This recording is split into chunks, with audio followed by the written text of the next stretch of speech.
Hey guys, it's Lee, and today I'm going to share 5 tips on how to be intentional with your money. Now, first off, what do I mean by being intentional with your money? What I mean is what's happening with it. How are you making your money? How are you spending your money? How much thought's actually going into the decisions about money?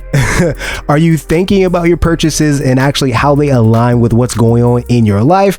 Are you in control of your money, or is it in control of you? That's kind of what I mean by being intentional with your money. So when it comes down to those tips, let's start with the first one. And the first one is to evaluate your current situation. Now, what do I mean by evaluate your current situation? Well, what I mean is, how are you feeling? Do you feel crunched for money every single month, or are you super relaxed? Are things going exactly the way that you want them to go? Do you feel like you can live your life to the fullest? Do you have some huge goals coming up and you're not really sure what to do? Like, think about your full situation, and one of the best ways to actually do that is by doing a full budget and money audit. And I actually have a video on that, and I'll leave it up here and also in the description box below for you to check out after this video. But that's going to be one of the best ways to figure out what your current financial situation is. Now that brings me to tip number 2, and that is to think about what your goals are. So goal setting here is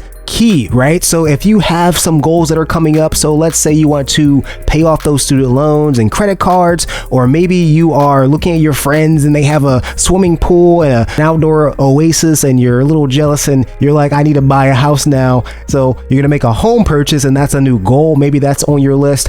Maybe you need a new car, or maybe there are some actual certifications that you want to get for work that is going to help you up your game professionally, and that's what you want to spend your money on, and that's another goal. Well, that's a goal that you need to be working towards. But now that you have those goals, you can be more intentional about how you're spending your money to actually achieve those goals and make them a reality. Now, by the way, if you're finding value in this video, go ahead and hit the subscribe button. I make videos on personal finance, investing, and money. So if that sounds like something you're into, go ahead and hit the subscribe button for more videos just like this one. When it comes down to the third tip, that's to stay focused. Now, what do I mean by stay focused? Well, I mean, are you thinking about each purchase that you're making, right?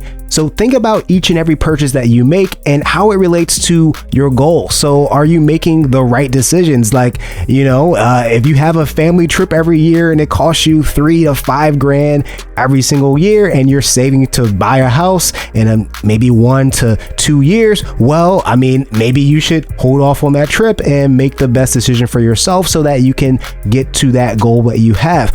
Or there are some other decisions along the way. They might be smaller decisions, but they add up, and you need to be mindful of those as well. So just be mindful of each and every purchase you make and think about if it aligns to your goals.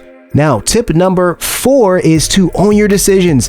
And what I mean by that is to literally own your decisions. Like, if you make a decision and you're making the right choices each and every day and things are looking great, then that's fantastic. Keep doing that. But you also need to own those decisions that maybe don't really align with your goals, and you need to think about that, identify that, and just sort of recalibrate and get yourself back on track. But what I mean by also owning your decision is to not beat yourself up too bad about it. Just recognize that everyone is not perfect and that we make mistakes, but the best thing you can do is identify those mistakes, own it, and then keep moving forward. And then tip number 5 is to check in, rinse, and repeat. So you need to determine a schedule for yourself that you're going to check in and review your finances. So for some people, it's every month or every 2 months or every 3 months, depending on how comfortable you are and what's happening in your life. But you need to sit down and check in with yourself and see what's happening. Now, if things are moving in the right direction, then everything is great, and you just need to go ahead and rinse and repeat. But if it's not going right, then maybe you need to make a couple adjustments,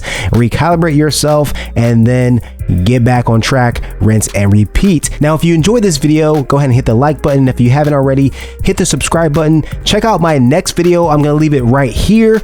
And if you have any other ideas in terms of what helps you be more intentional about how you spend your money, go ahead and leave that in the comments below. Definitely would love to hear from you. Thanks for watching this video, and I'll see you in the next one.